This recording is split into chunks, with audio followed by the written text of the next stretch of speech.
The message came on an ordinary Tuesday.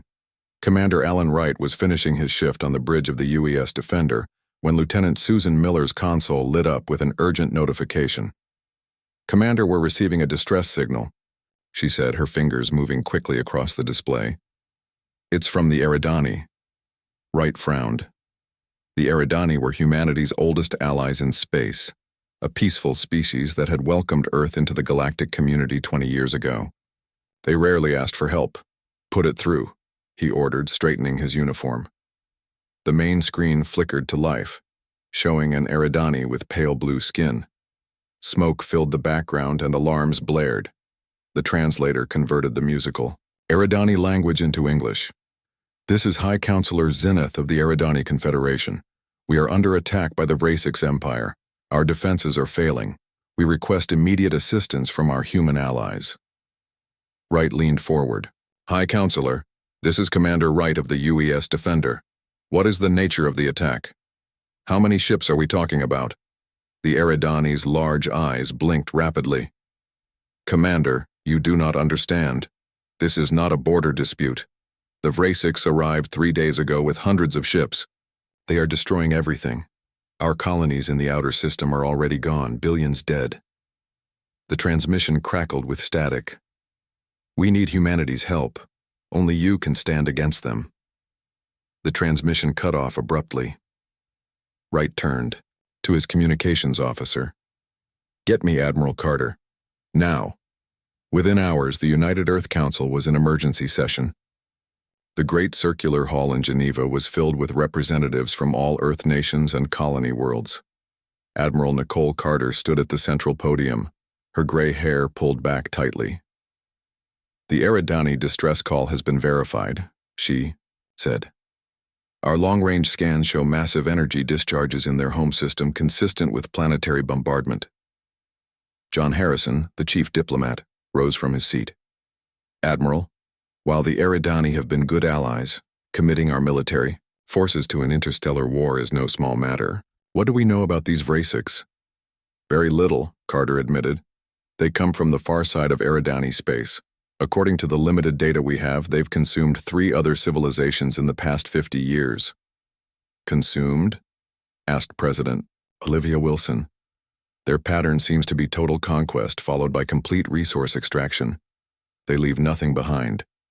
The council chamber erupted in concerned murmurs. President Wilson raised her hand for silence. "Why us?" she asked. "The Eridani's technology is more advanced than ours in many areas." Admiral Carter nodded to a scientist seated nearby. Dr. Kevin Mitchell stood up, his glasses sliding down his nose as he consulted his tablet. "Madam President, while the Eridani have greater scientific knowledge, humanity has something they lack: military innovation. The Eridani have been at peace for over 1,000 years. Their weapons are ceremonial. We humans, on the other hand," he paused, "well, we have never stopped preparing for war." The council debated for hours. Some argued for caution, others for immediate action. In the end, President Wilson made the decision. "We will send a reconnaissance fleet to assess the situation before committing our full forces. Commander Wright will lead the mission as he received the initial distress call." 3 days later, the UES Defender led a small fleet of 5 ships through the jump point to Eridani space. As they emerged from faster-than-light travel, Lieutenant Miller gasped. "Commander, you need to see this." The main screen showed a scene from hell. The beautiful blue-green Eridani homeworld was scarred with massive black streaks visible even from orbit.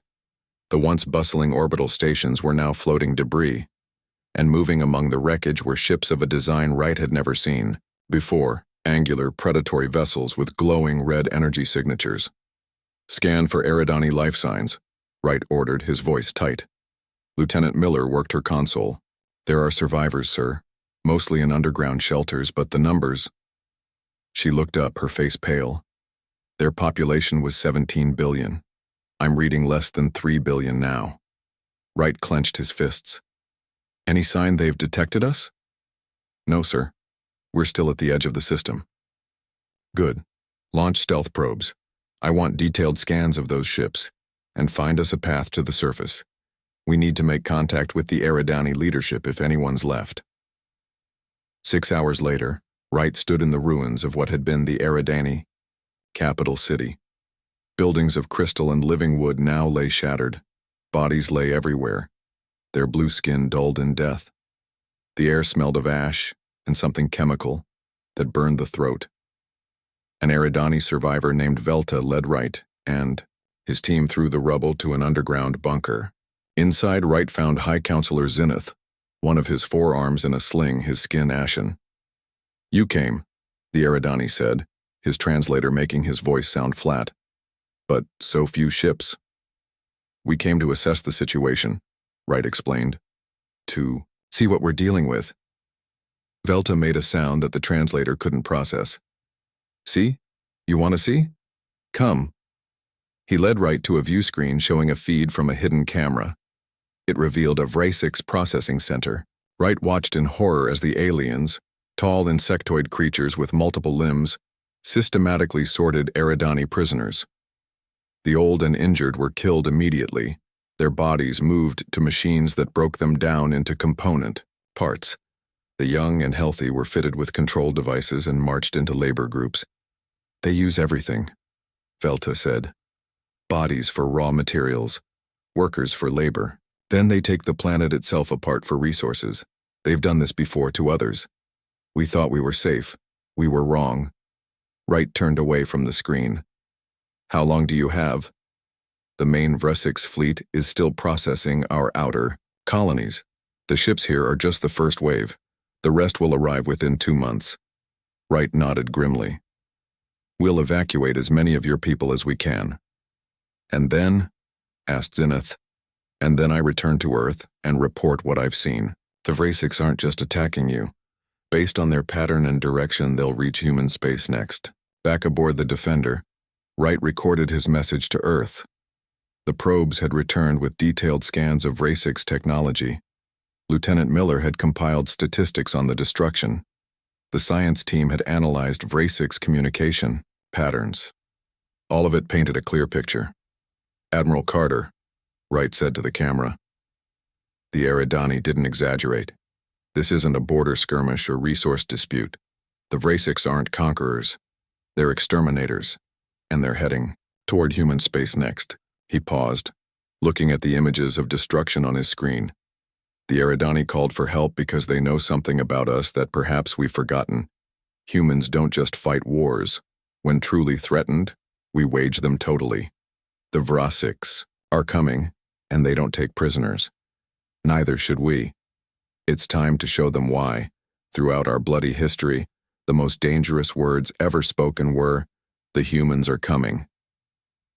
Wright ended the transmission and stared out at the ruined Eridani world. Humanity had 20 years of peace among the stars. That time was over. The war was just beginning. 3 months after Commander Wright's reconnaissance mission, the people of New Phoenix Colony on Proxima Centauri B were going about their daily lives. Farmers tended their crops under the massive domes that protected them from the harsh atmosphere. Children attended school in the central hub. Miners prepared for their shifts in the nearby mountains. Marine Sergeant Lisa Rodriguez looked up at the orange-tinted sky through the dome and frowned. Something didn't feel right today. After 12 years in the United Earth Marines, she had developed a sense for trouble. She tapped her comm unit. Rodriguez to command. "Anything unusual on the long-range scanners?" "Negative, Sergeant," came the reply. "All clear." Rodriguez wasn't convinced. She ordered her squad to run a perimeter check anyway. Better safe than sorry. 90 minutes later, the alarms blared. Rodriguez was in the town square when the massive view screen switched to emergency broadcast. Captain Daniel Warren of the Orbital Defense Platform appeared, his face grim. "This is not a drill. We have multiple unknown vessels approaching at high speed. They're not responding to hails. All civilians proceed to emergency shelters. Defense forces to your stations." The people of New Phoenix had practiced evacuation drills, but this was different.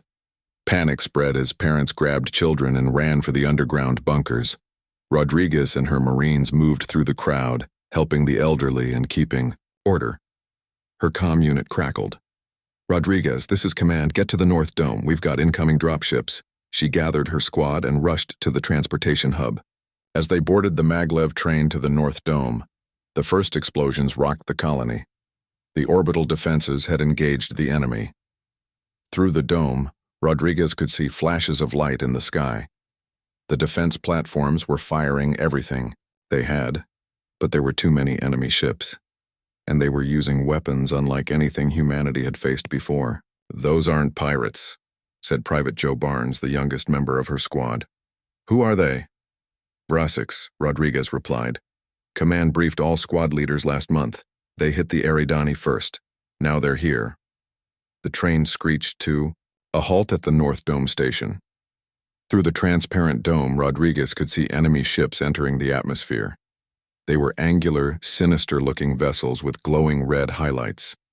As she watched, one fired a beam that sliced through the dome's energy shield like it wasn't there. "Breach imminent! Helmets on! Weapons hot!" she shouted. Her squad sealed their combat armor as the dome's emergency systems detected the failure and sprayed sealant foam to contain the damage. The first Vrasics dropship landed a kilometer away. Rodriguez had seen images from the Eridani massacre, but nothing prepared her for seeing the aliens in person. They were tall, with segmented bodies and multiple limbs. Their heads housed 4 glowing eyes and mandibles that clicked as they communicated. They moved with unnerving precision, spreading out in textbook military formation. "Hold position until they're in range," Rodriguez ordered. Her squad and the other defenders took cover behind the reinforced buildings at the dome's edge. The next 30 minutes were chaos. The Vrasics advanced methodically, using weapons that could penetrate standard armor with ease. Rodriguez lost half her squad in the first wave, but the humans gave as good as they got. The aliens seemed surprised by the ferocity of the defense. Meanwhile, in orbit, Captain Warren and his crew fought a losing battle. The orbital defense platform had state-of-the-art weapons, but the Vrasics ships kept coming. For every one they destroyed, 3 more took its place. "Target their lead vessel," Warren ordered. "Full power to the main cannon." The defense platform's primary weapon fired, a lance of blue energy that speared the largest Vrasics ship. The alien vessel shuddered, then exploded in a spectacular blast. A cheer went up from the command crew, but Warren knew it was just delaying the inevitable. "Send the data burst to Earth," he ordered. "They need to know what they're facing." His communications officer nodded grimly. "Message away, sir. Encrypted on all emergency channels." Warren looked at the tactical display. More Vrasics ships were entering the system. "Evacuate all non-essential personnel to the emergency shuttles. The rest of us will buy them time." Back on the surface, Rodriguez and the remaining defenders had been pushed back to the colony's central hub. The Vrasics had breached all 5 domes. Colonists who couldn't reach the shelters were being rounded up by the aliens. Rodriguez had seen what happened next in the intelligence briefings. Sorting, processing, harvesting. "We can't let them. Take civilians," she told her remaining troops. "We hold this line." A massive explosion rocked the area as the Vrasics deployed some kind of burrowing weapon that tunneled into the ground, aiming for the shelters below. Rodriguez made a decision. "Barnes, Peters, get to the main power core, overload it." Private Barnes looked shocked. "Sergeant, there are still 5,000 colonists in those shelters. And there are 50,000 more in the other shelters that the Vrasics haven't found yet," Rodriguez replied. "If these aliens get what they want here, they'll find the others, too. We can't let that happen." In his laboratory on Earth, Dr. Kevin Mitchell was working late when the emergency transmission from Proxima Centauri came through. As one of Earth's leading xenobiologists, he had been studying the limited intelligence on the Vrasics since the Eridani incident. The data from New Phoenix Colony confirmed his worst fears. The Vrasics weren't just conquering, they were harvesting, consuming, using every resource, including people. He rushed to compile his findings for the emergency council meeting scheduled for the morning. "They see other species as either resources or threats," he explained to Admiral Carter when she arrived early for a pre-briefing. "There's no concept of coexistence in their psychology. We've encountered aggressive species before, but the Vrasics are different. They don't want our surrender, they want our extinction." Admiral Carter's face hardened as she reviewed the casualty reports from New Phoenix. If it's extinction they want, they've come to the wrong species. The next day, President Olivia Wilson addressed the people of Earth and all its colonies. Her normally calm features were set in grim determination. My fellow humans, yesterday the Vrasix Empire attacked our colony on Proxima Centauri b. The attack was unprovoked and devastating. We have lost contact with New Phoenix colony. We must assume the worst. She paused, letting the news sink in. For the first time in our history as a unified species, humanity faces extinction. But if there's one thing humans know how to do, it's survive. As of this moment, all Earth and colonial forces are mobilized. We are at war. On the ruins of New Phoenix colony, a Vrasix commander inspected the aftermath of the battle. The resistance had been stronger than expected. One of his officers approached, dragging a badly wounded human female in marine armor. Commander, this one destroyed the power core rather than let us access the underground shelters, the officer reported. The Vrasix commander leaned down, his 4 eyes glowing as he studied Sergeant Rodriguez. Why would you sacrifice your own kind? He asked. Through his translator, Rodriguez coughed blood but managed to smile. Because that's what humans do. We deny our enemies victory, whatever the cost. You have lost, the Vrasix stated. No, Rodriguez whispered. You have no idea what you've just started. As life faded from her eyes, distant alarms sounded. The first human counterattack had begun. The war for survival was underway. 6 months after the fall of New Phoenix colony, Earth had changed. Cities that once sparkled with lights now ran on reduced power to avoid detection from space. Factories that once made cars and home appliances now produced weapons and armor. Children who once played in parks now practiced emergency drills.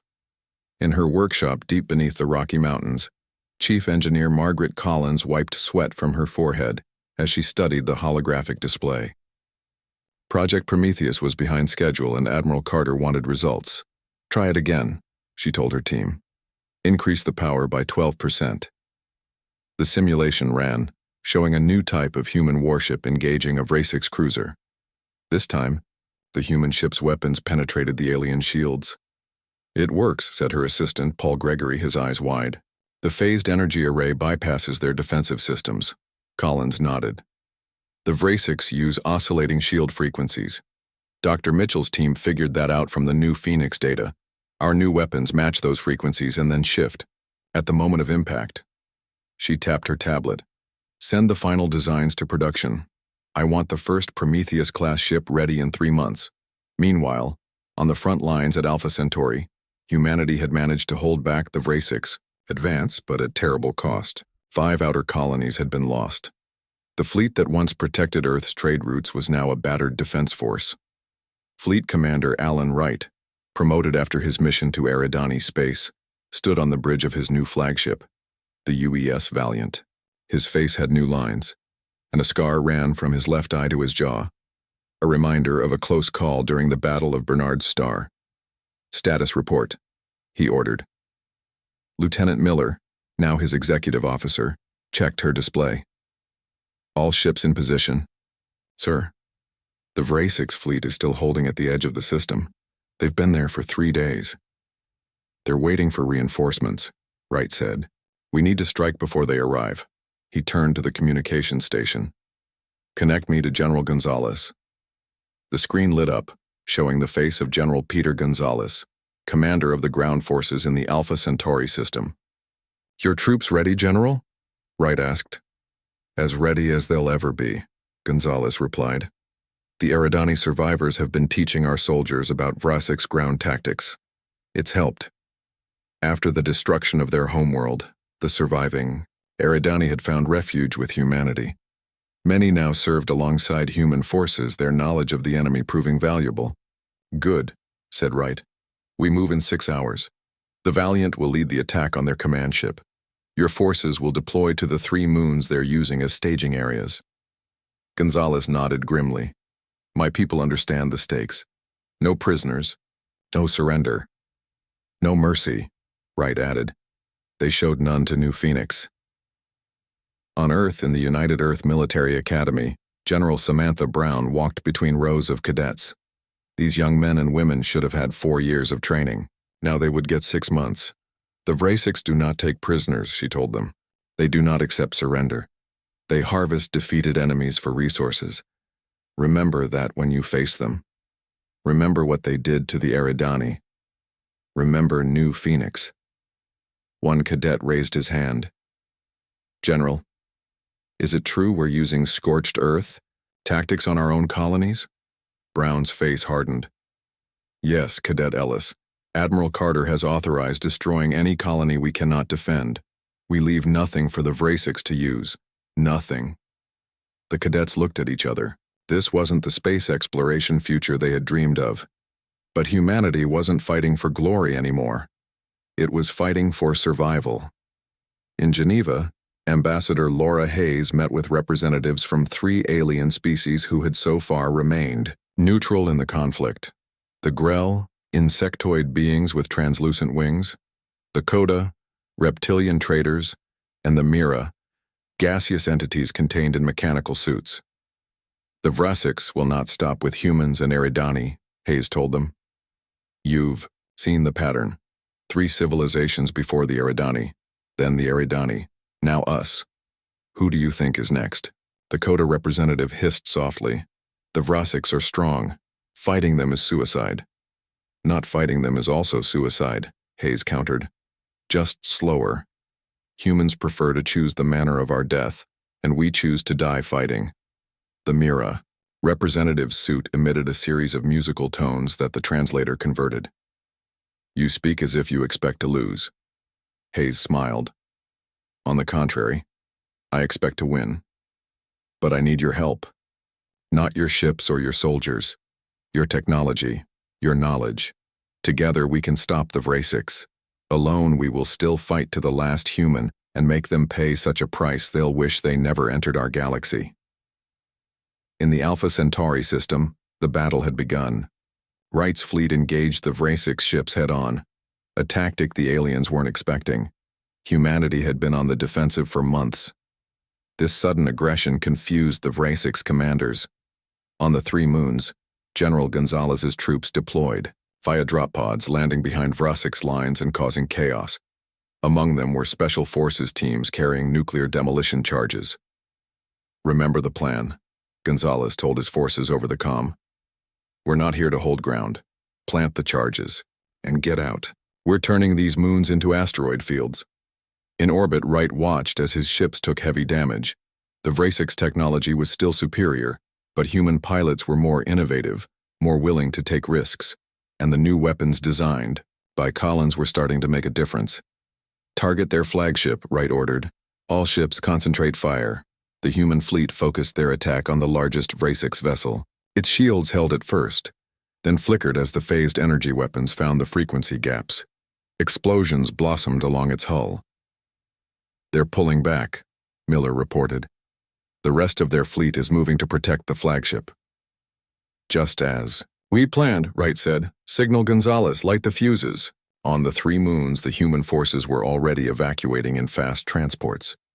Behind them, nuclear charges counted down. The Vrasics, thinking the humans were retreating, moved in to secure the bases. The explosions were visible from orbit. 3 moons, each one a major Vrasic supply depot, shattered into countless fragments. The debris field spread outward, catching many Vrasic ships unprepared. The fragments punched through shields designed to stop energy weapons, not physical objects. All ships press the attack, Wright ordered. Don't give them time to regroup. The battle lasted another 6 hours. When it was over, the Vrasics fleet was in retreat, having lost over 60% of their forces. The human fleet had suffered heavy losses too, but they had achieved something critical, the first major victory against the Vrasics. As the remaining human ships regrouped, Wright received a transmission from Earth. It was Admiral Carter.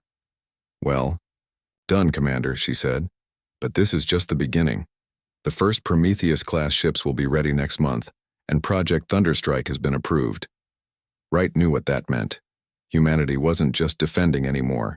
They were taking the war to the enemy. Total war had begun. Understood, Admiral, he replied. The Vrasics wanted war. We'll give them a war they'll never forget. As the transmission ended, Wright looked out at the stars. Somewhere out there, the main Vrasics fleet was gathering. The real fight was still to come. But for the first time since the war began, he felt something he hadn't expected. Hope. 2 years into the war, and the tide was beginning to turn. Humanity had reclaimed 3 colonies and pushed the Vrasics back on multiple fronts. The Prometheus-class ships, with their advanced weapons designed by Margaret Collins, had changed the game. But the Vrasics still controlled vast territories, and their production capacity remained a major threat. Intelligence officer Ryan Jackson sat in a dark room deep within Earth's military headquarters. Around him, screens displayed intercepted Vrasics communications. For months, he had worked to break their codes and understand their language. "There," he said, pointing to a pattern that repeated across several messages. "That's not a word. It's coordinates." His assistant, analyst Linda Patel, zoomed in on the data. "You're right. They keep referring to this location. It must be important." Jackson nodded. "Cross-reference with our star charts." The computer processed the request. A moment later, a star system appeared on the main screen. It was deep in Vrasics territory, a red giant with 7 planets. "What's there?" Patel asked. "Let's find out." Jackson sent a request to the surveillance division. Hours later, the answer came back. Stealth drones had captured images of massive orbital facilities around the 3rd planet, shipyards.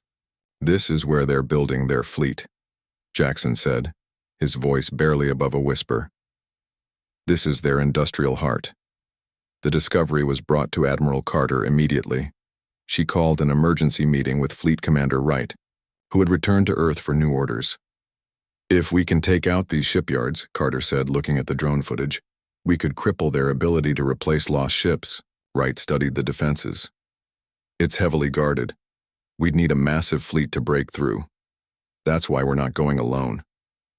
Carter nodded to Ambassador Hayes, who activated a holographic display showing ships of various designs. "The Grell, the Coda, and the Mira have finally agreed to join our alliance," Hayes explained. "They've seen that humanity can actually hurt the Vrasics. They're contributing ships and technology." Wright raised an eyebrow. "I thought the Coda said fighting the Vrasics was suicide." Hayes smiled. "They did. But after you destroyed that Vrasics fleet at Alpha Centauri, they reconsidered.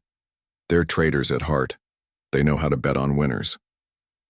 While the combined fleet prepared for what would be called Operation Thunderstrike, Dr. Kevin Mitchell made another breakthrough in understanding the Vrasics.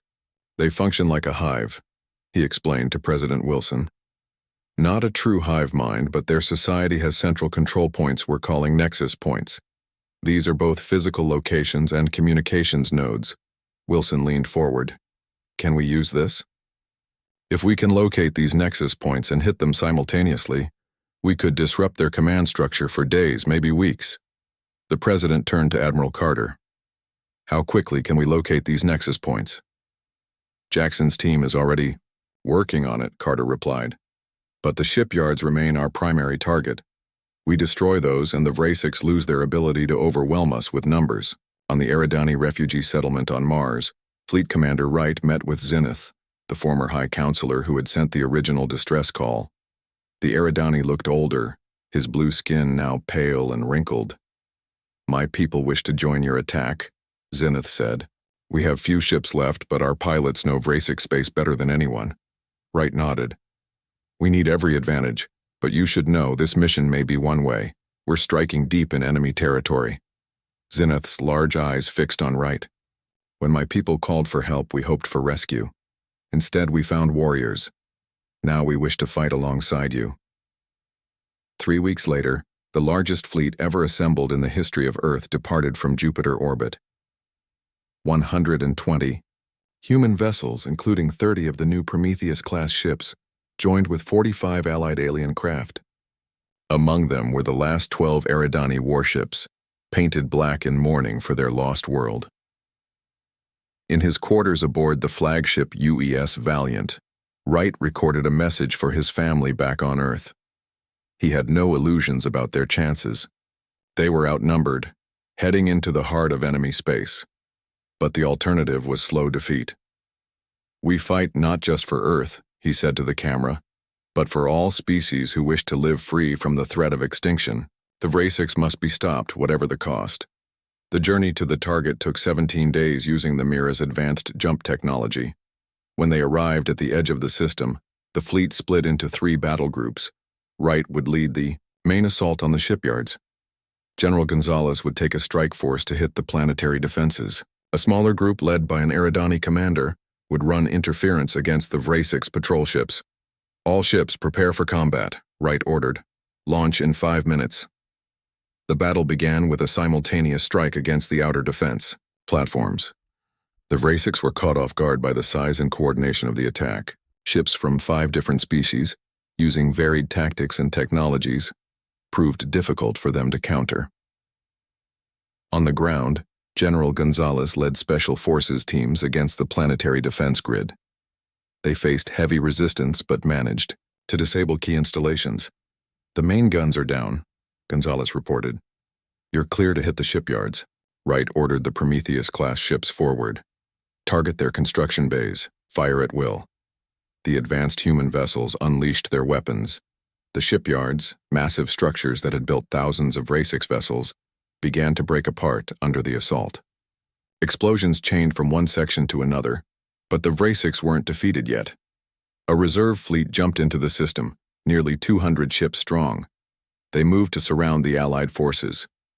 "We're cut off," Miller reported, her face grim.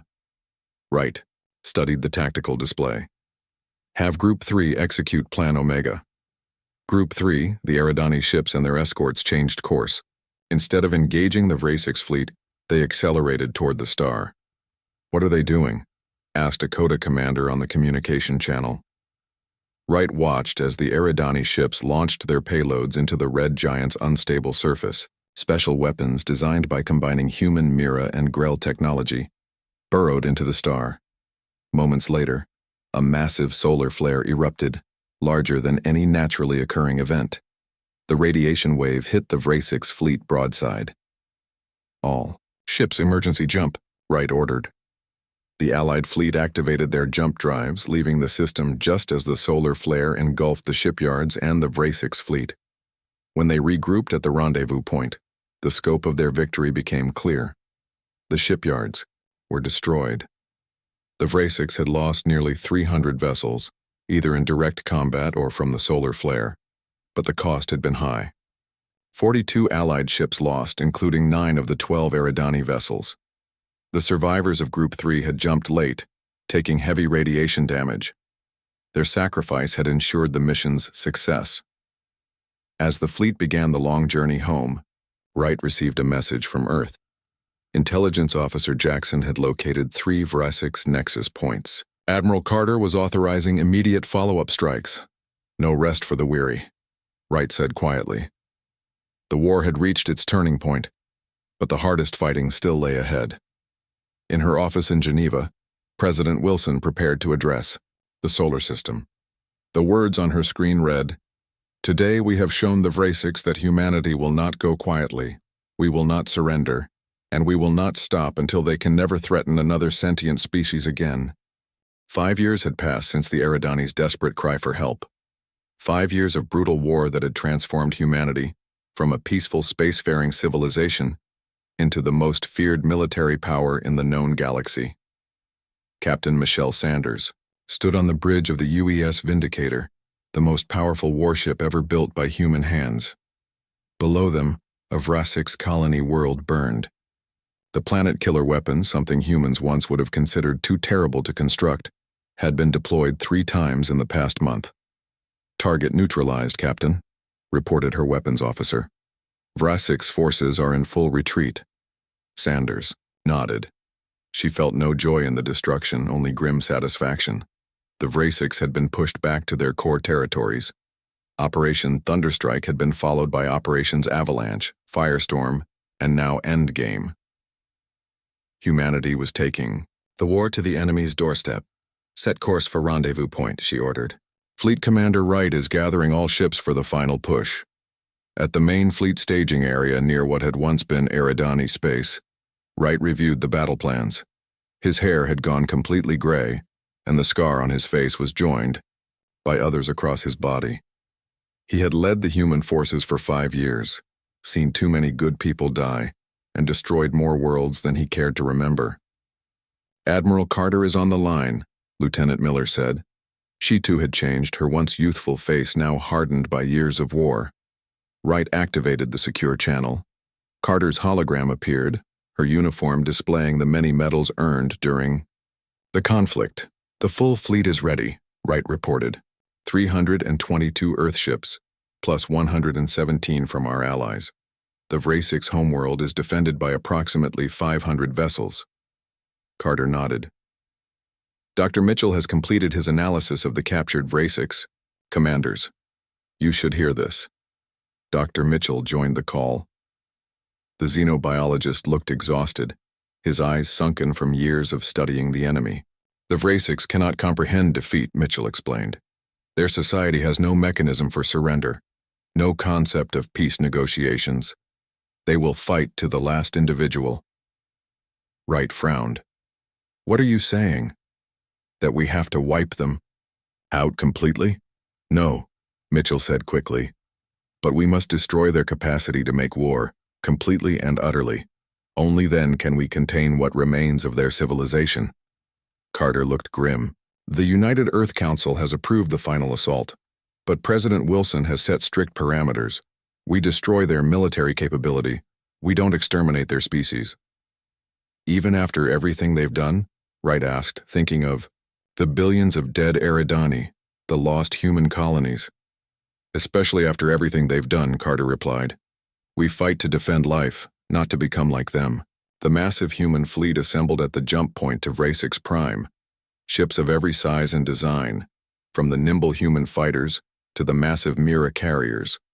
Representatives from 12 different species now fought alongside humanity, united, against the Vrasix threat. Ambassador Hayes walked through the diplomatic section of Wright's flagship. Around a large table sat alien leaders who had once feared or dismissed humans. Now they looked to Earth for leadership. "The attack begins in 6 hours," Hayes told them. "After the Vrasix are defeated, we will need to build something new. A galactic alliance to ensure nothing like this happens again." The Coda representative, who had once called fighting the Vrasix suicide, hissed in agreement. "Humans have proven themselves worthy leaders in war. Will you also lead in peace?" Hayes smiled. "Peace is harder than war. But yes, we will try." As final preparations were made, Wright visited the Eridani contingent. Zenith, now the leader of the Eridani survivors, greeted him warmly. "When we called for help 5 years ago," Zenith said, "we had no idea what we were unleashing. We thought humans were just another spacefaring species. We didn't realize you were warriors to your core." Wright shook his head. "We're not natural warriors, Zenith. We're protectors. There's a difference." "Perhaps," the Eridani said, "but the galaxy will never be the same. Other species will think twice before threatening Earth or its allies." The battle for Vrasix Prime was the largest space conflict in recorded history. The Vrasix fought with desperate ferocity, using weapons and tactics they had held in reserve. But they faced a united force led by humans who had spent 5 years perfecting the art of war. Wright coordinated the attack from the Valiant, directing different battle groups to exploit weaknesses in the Vrasix defenses. Captain Sanders and the Planet Killer vessels targeted the orbital shipyards and weapons platforms. General Gonzalez led the ground assault against key military installations. After 23 hours of continuous fighting, the Vrasix orbital defenses fell. Their remaining ships retreated to the far side of the system. "We've won," Miller said, her voice showing rare emotion. "Not yet," Wright replied. "Signal the containment fleet. It's time to seal them in." Special ships moved into position around the system, deploying jump inhibitor technology developed by combining human ingenuity with Mira science. The technology would prevent any Vrasix ship from making faster-than-light jumps, effectively quarantining them in their home system. From the surface of Rasix Prime, the last enemy commander sent a message. The translator converted the clicking language. Why do you not finish us? Your victory is complete. Our extinction should follow. Wright considered his response carefully. Extinction is what you would have chosen for us. That's the difference between our species. We fight when we must, but we choose life when we can. 1 month later, Wright stood in the newly constructed Memorial Garden in Geneva. Stone monuments honored the billions lost across all species during the war.